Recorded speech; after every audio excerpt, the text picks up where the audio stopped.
Hello and welcome back to Unnati IAS. जैसे कि आप सभी को पता होगा, यूपीएससी ने ईपीएफओ के लिए अपने एडमिट कार्ड जारी कर दिए हैं। तो आपको सीधे यूपीएससी की वेबसाइट पर आना है, ऑफिशियल वेबसाइट पर। यहाँ पर आप एडमिट कार्ड के सेक्शन में आएंगे।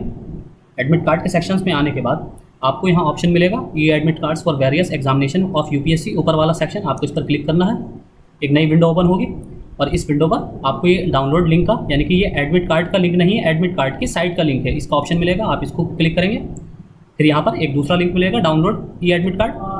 यहाँ पर आप नीचे के सेक्शन में जाकर यस कर देंगे। यहाँ पूरा नोटिफिकेशन पढ़ने के बाद आप यस करेंगे। उसके बाद अगर रजिस्ट्रेशन नंबर आपके पास है तो आप रजिस्ट्रेशन नंबर से अपना एडमिट कार्ड डाउनलोड कर सकते हैं। तो यहाँ आपको अपनी पर्सनल डिटेल्स, रजिस्ट्रेशन नंबर, आपको डेट ऑफ बर्थ और ये कैप्चा डालकर आप अपना एडमिट कार्ड डाउनलोड कर सकते हैं। अब हम कुछ चर्चा कर लेते हैं स्ट्रेटेजी पर।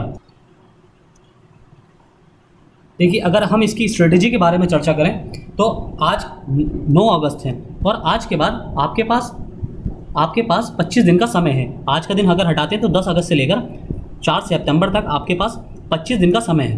25 दिन के अंदर, जैसे कि हमने पिछली स्ट्रेटेजी में डिस्कस किया था कि आपको 10 घंटे डेली अपने कंट्रीब्यूट करने हैं, ये डेडिकेशन के साथ 30 दिन को देने हैं। जैसे कि हमने 30 दिन की स्ट्रेटेजी बनाई थी, तो आपको अब हर हालत में 12 घंटे कम से कम देने हैं, 10 से 12 घंटे। 10 घंटे तो मिनिमम हर हालत में देने ही हैं। अगर आप 10 घंटे भी देते हैं तो 250 घंटे हो जाएंगे, और अब मैक्सिमम आप अगर 12 घंटे देते हैं तो 300 घंटे की स्ट्रेटेजी फॉलो हो जाएगी, जिसमें हमने आपको पहले भी बताया था कि इस स्ट्रेटेजी में आप टाइम शेड्यूल को अपने हिसाब से कैटेगराइज कर सकते हैं। ये हमारी पर्सनल कैटेगराइजेशन है, जिसको आप अपने अकॉर्डिंग फॉलो कर सकते हैं। इसमें कमी ज़्यादा कर सकते हैं, लेकिन उसमें आपको 2 चीज़ों का बिल्कुल ध्यान रखना है। आप कितनी भी देर किसी भी सब्जेक्ट को दें, लेकिन आपको 2 चीज़ों का बिल्कुल ध्यान रखना है। एक तो ये है सबसे पहले कि ऐसे सब्जेक्ट को समय ज़रूर देना है जो आपने पूरी तरह पढ़ लिया है, और उसको रिवीजन करना है आपको। तो वो हर हालत में रिवीजन, आपको एक सब्जेक्ट तो ऐसा रहेगा, और बल्कि ये सब्जेक्ट अब दिन ब दिन बढ़ते चले जाएंगे। देखिए, अब आपके पास ये 25 दिन ही हैं, डू और डाई वाली सिचुएशन है। अब आपको करो या मरो वाली स्थिति है। आपको हर हालत में देना ही है ये 25 दिन को, अपने 10 घंटे डेली। हर हालत में सारी चीज़ें एक साइड रख दीजिए, अब उठाकर सब चीज़ें छोड़ दीजिए इस टाइम। ये आपके पास डू और डाई वाली सिचुएशन है। अब आप इस 10 घंटे को अपने हिसाब से कैटेगराइज कर सकते हैं, लेकिन आपको 2 चीज़ों का बिल्कुल ध्यान रखना है। पहला, एक ऐसा सब्जेक्ट जीएस का होगा या कोई भी अदर सब्जेक्ट जिसको आपको रिवीजन करना है, और चाहे एक सब्जेक्ट हो, चाहे 2 सब्जेक्ट हो, चाहे 3 सब्जेक्ट हो, आपको डेली रिवीजन करने हैं ऐसे सब्जेक्ट जो आपने पूरी तरह, आपको ये लगता है पूरी तरह का मतलब ये होता है यूपीएससी के लिए कि आपने 80 to 90% कवर कर लिया है। उस सब्जेक्ट को आपको डेली रिवीजन करना है, एग्जाम तक आपको रिवाइज करना है। और एक आपको ऐसा सब्जेक्ट पकड़कर चलना है जिसका वेटेज ज़्यादा है। जैसे कि हमने आपको बताया, इंग्लिश और मैथ रीजनिंग, इन 2, यानी कि इंग्लिश अकेला 20 क्वेश्चन और मैथ रीजनिंग अकेले 20 क्वेश्चन। ये कम ज़्यादा भी हो सकते हैं। आप ऐसा कोई हार्ड एंड फास्ट रूल नहीं है यूपीएससी के लिए कि आपसे इंग्लिश से 20 ही पूछेगी और मैथ और रीजनिंग से 10-10 क्वेश्चन पूछेगी। मैंने आपको जैसे पहले भी बताया था कि एपीएफसी का जो एग्जाम हुआ था उसमें अराउंड 35 क्वेश्चन मैथ और रीजनिंग के थे केवल।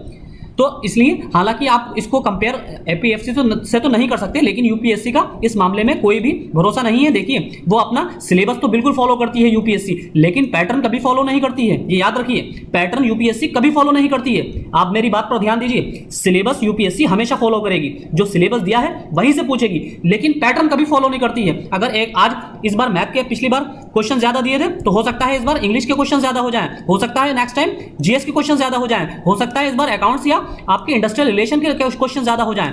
तो आपको मेनली फोकस ये करना है कि जिनका वेटेज ज्यादा है, यानी कि इंग्लिश का तो लगभग आप फिक्स मान सकते हैं कि इंग्लिश से आपको 20 क्वेश्चन मिलेंगे ही। तो आपको इंग्लिश को डेली टाइम देना है, और साथ ही आपको अब आज से लेकर डेली मॉक टेस्ट, एक कम से कम 1 से 2 मॉक टेस्ट लगाने हैं। और आप जैसे बहुत से बच्चे कह रहे थे 2 घंटे तो एक मॉक टेस्ट को लगेंगे लगाने में, तो आप ये सोचकर मत दीजिए कि आप एग्जाम हॉल के लिए 2 घंटे का टाइम ही है आपके पास, 2 घंटे में एक टेस्ट ही लगेगा, ऐसा नहीं है। आप अपनी टाइम स्पीड को मैनेज करना सीखिए, स्पीड बढ़ाइए। आपको मैक्सिमम 3 घंटे में 2 टेस्ट लगाने हैं डेली। अगर आप आज से भी 2 टेस्ट लगा लेंगे तो आपके 50 मॉक टेस्ट हो जाएंगे। आप फुल लेंथ मॉक टेस्ट लगाइए, और कोशिश ये कीजिए कि आपका जो टाइम लगेगा वो मैथ रीजनिंग और इंग्लिश को ही सॉल्व करने में लगेगा। मैं समझता हूँ बाकी जितने भी क्वेश्चन हैं वो तो आपके मैक्सिमम 45 मिनट्स में हो जाएंगे, लेकिन मैथ रीजनिंग में आप मान सकते हैं कि आधा घंटा और लग जाएगा, आपका 30 मिनट्स और लग जाएंगे। तो आप फिर भी 1 आवर और 15 मिनट्स में पूरा क्वेश्चन पेपर सॉल्व कर सकते हैं, अगर जिनकी मैथ रीजनिंग अच्छी है। तो फिर आप कोशिश कीजिए कि कम से कम 2 टेस्ट तो लगाएं ही, 2 मॉक टेस्ट डेली। दूसरी चीज, हमने भी अपने ईपीएफओ का कोर्स लॉन्च कर दिया है, और अगर आप वो चाहें तो वो परचेस कर सकते हैं। साथ ही हमारा 15 अगस्त से हम टेस्ट सीरीज लॉन्च कर रहे हैं, जिसका प्राइस 299 रुपीज होगा, और उसमें आपको मिनिमम 10 मॉक टेस्ट मिलेंगे। हम डेली एक मॉक टेस्ट आपको प्रोवाइड करेंगे, डेली 15 अगस्त से लेकर 25 अगस्त तक हम डेली आपको एक मॉक टेस्ट देंगे। कम से कम हम 10 मॉक टेस्ट तो हर हालत में आपको देंगे। फुल लेंथ मॉक टेस्ट होंगे और बाइलिंगुअल होंगे, यानी कि हिंदी इंग्लिश दोनों में होंगे। तो अब आपको, जैसे कि हमने आपको बताया कि आपको 10 घंटे की स्ट्रेटजी मिनिमम फॉलो करनी है, और ये इसको आप अपने अकॉर्डिंग 12 घंटे तक बढ़ाने की कोशिश कीजिए, और ज्यादा से ज्यादा बढ़ाने की कोशिश कीजिए। देखिए, आप शिफ्ट में पढ़िए, आप 1 घंटे पढ़िए और 5 मिनट का रेस्ट ले लीजिए, फिर 1 घंटे पढ़िए, फिर 5 मिनट का रेस्ट ले लीजिए, फिर 1 घंटे पढ़िए, फिर 5 मिनट का रेस्ट लीजिए, फिर 1 घंटे पढ़िए, फिर 5 मिनट का रेस्ट लीजिए। अब इसके बाद जब ये 4 घंटे की आपकी स्ट्रेटेजी हो जाएगी, प्लस 20 मिनट एक्स्ट्रा हो जाएंगे, यानी कि 4 घंटे 20 मिनट की जब आपकी स्ट्रेटेजी हो जाएगी, तो आप 2-3 घंटे की एक थोड़ी सी रेस्ट कर लीजिए। उसके बाद फिर से आप इसी तरह इस 4 घंटे को स्ट्रेटेजी को फॉलो कीजिए। तो इस तरह भी आप पूरा 12 घंटे को मैनेज कर सकते हैं। और तीसरी चीज, अब आपको फिर से हम एक बार बता दें कि जीएस का कोई सब्जेक्ट जैसे कि पॉलिटी है, बहुत इजी है, आप इसको आसानी से कवर कर सकते हैं। अभी भी टाइम है। देखिए, मैं अभी भी कह रहा हूं कि पॉलिटी एक ऐसा सब्जेक्ट है जिसके लिए आपके पास अभी भी टाइम है। बहुत से बच्चों ने कवर नहीं किया होगा, लेकिन तो इसको कवर कर सकते हैं। और दूसरा, इकोनॉमी को भी कवर किया जा सकता है। हालांकि देखिए, इकोनॉमी थोड़ा टेक्निकल है, टफ सब्जेक्ट है, इसको मैं ये कहूँ टफ की कैटेगरी में रखूंगा। जो सिंपल ग्रेजुएट पर्सन लोग होते हैं उनके लिए मैं टफ कैटेगरी में रखूंगा इकोनॉमी को, क्योंकि यहां से आपसे जो क्वेश्चन पूछे जाएंगे वो कॉन्सेप्चुअल पूछे जाएंगे। लेकिन इसके एक फायदा ये है कि आपको इकोनॉमी का सिलेबस ज्यादा नहीं है। देखिए, आपको इकोनॉमी में बेसिक टर्म्स पढ़ने हैं, जो कि फिस्कल पॉलिसीज में यूज होते हैं, जो कि मॉनेटरी पॉलिसीज में यूज होते हैं। आपको ये टर्म्स पता होने चाहिए, आपको कमर्शियल बैंकिंग की कार्यविधि पता होना चाहिए, एक्टिविटीज पता होना चाहिए, आपको क्रेडिट क्रिएशन कैसे किया जाता है, ये चीजें पता होनी चाहिए। और दूसरी चीज, जितने भी टर्म हैं इकोनॉमी के लिए जितने भी टर्म होते हैं, जैसे कि आपको पता होगा सीआरआर है, एसएलआर है, आपका हम कई बार ये बता चुके हैं, सीआरएआर है, आपका लिक्विडिटी एडजस्टमेंट रेशियो है, एलएआर है, आपके और भी टर्म है, टीएलटीआरओ है, एलटीआरओ है। देखिए, इनको आपको डेफिनेशन तो पता ही होनी चाहिए, लेकिन साथ ही इनका एप्लीकेशन पार्ट भी पता होना चाहिए। यूपीएससी, आप हमेशा एक चीज याद रखिए कि यूपीएससी इकोनॉमी के लिए और जनरल साइंस के लिए, जनरल साइंस और आपका इकोनॉमी, इन 2 सेक्शंस में हमेशा अप्लाइड क्वेश्चन पूछती है। अप्लाइड से मतलब ये है कि अगर सीआरआर का आपको डेफिनेशन पता है तो आपसे ये नहीं पूछेगी कि सीआरआर का क्या मतलब होता है। सीआरआर का मतलब नहीं पूछेगी यूपीएससी कभी भी, ये याद रखिए। सीआरआर का एप्लीकेशन पार्ट पूछेगी। मिसाल के तौर पर आपसे क्वेश्चन में ये पूछा जाएगा कि अगर केंद्रीय हमारा रिजर्व बैंक, भारतीय रिजर्व बैंक सीआरआर के प्रतिशत में वृद्धि करता है, तो इसका भारतीय अर्थव्यवस्था पर क्या प्रभाव पड़ेगा, निम्नलिखित में से सही कथन का चयन कीजिए।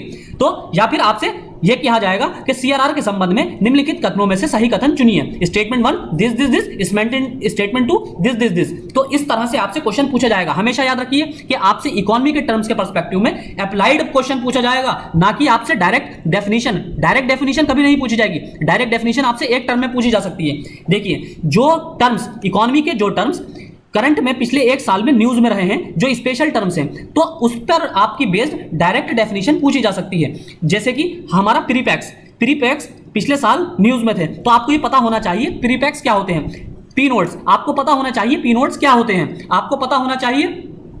एलटीआरओ, ये न्यूज, ये कोरोना के टाइम में जैसे कि इकोनॉमी रिसेशन में जा रही थी, तो एलटीआरओ ये टर्म क्या है, इसका क्या मतलब है, ये बैंक कब यूज करते हैं, ये लॉन्ग टर्म है या शॉर्ट टर्म है, कितने दिन के लिए दिया जाता है, किसको दिया जाता है, क्या चीज है ये इसकी आपको बेसिकली डेफिनेशन पता होना चाहिए। लेकिन जैसे कि जो बेसिक कॉन्सेप्ट है, जैसे सीआरआर है आपका, एसएलआर है आपका, एलएआर है आपका,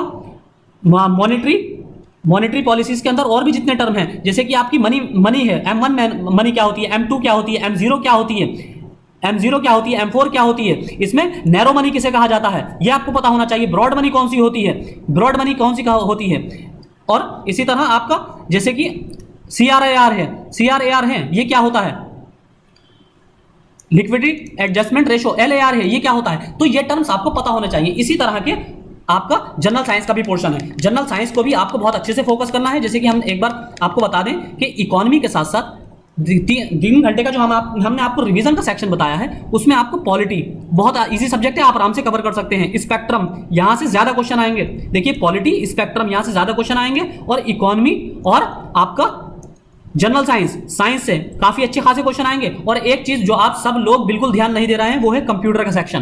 कंप्यूटर का सेक्शन पर कोई ध्यान नहीं दे रहा है, क्योंकि आप लोग ये समझते होंगे कि कंप्यूटर बहुत इजी है। कंप्यूटर से इस तरह के टर्म्स आएंगे कि आपके सर के ऊपर से निकल सकते हैं अगर वो इंटरलिंक कर दिए जाएं करंट अफेयर्स से। जैसे कि हमने आज एक करंट की न्यूज में भी एक टर्म डिस्कस किया था जो आपके इससे रिलेटेड थे, माइक्रो प्रोसेसर से। माइक्रो प्रोसेसर से इसी तरह के आपसे टर्म्स पूछे जा सकते हैं कि जैसे कि पहले भी आईएएस प्री में या ईपीएफओ के एग्जाम्स में पूछे गए हैं कि 4G जनरेशन क्या होती है, या एलटीई किस सिद्धांत पर कार्य करता है। एलटीई जैसे कि आपके मोबाइल सिम में ऑप्शन आता है एलटीई का, टावर्स का, तो ये आपको पता होना चाहिए। इसी तरह ऐसे ही क्वेश्चंस यूपीएससी हमेशा फोकस करती है कि जो बिल्कुल आपकी अवेयरनेस पर बेस्ड हो और आपके आसपास घटित होते हों। इसी तरह अब 5G की बहुत ज्यादा चर्चा है। जैसे कि आपको पता होगा कोरोना के लॉकडाउन के पीरियड में 5G के नेटवर्क की एकदम से एक अफवाह उड़ी थी कि इसकी वजह से, टावर्स की वजह से बहुत ज्यादा पक्षी राजस्थान में और हरियाणा में मृत पाए गए हैं। अब वो पुरानी भी वीडियोस थी उसमें वो भी और फोटोज भी सर्कुलेट हो रहे थे, तो उसकी बहुत ज्यादा क्रिटिसिज्म हो रहा था 5G टेक्नोलॉजी का। तो इस बार आप बहुत ज्यादा फोकस कीजिए। 5G टेक्नोलॉजी से क्वेश्चन पूछा जा सकता है, ये किस सिद्धांत पर कार्य करता है, इसके क्या फायदे हैं, इसके क्या एप्लीकेशंस हैं। तो ये आपसे स्टेटमेंट बेस्ड क्वेश्चन पूछा जाएगा और इस तरह के टेक्नोलॉजी पर बेस्ड क्वेश्चन बहुत ईजी होते हैं। बस उसको हमारा जो माइंड है उसको पकड़ लेना चाहिए। अगर वो पकड़ लेगा तो हमारे लिए बहुत इजी है, वरना उनकी जो स्टेटमेंट में जो हमारी वर्डिंग ही होगी तो वो वर्डिंग ही इतनी टफ लगेगी आपको कि आपको बिल्कुल उसको पढ़ने को, क्वेश्चन को छूने को ही दिल नहीं करेगा, आप डीमोटिवेट हो जाएंगे पूरी तरह।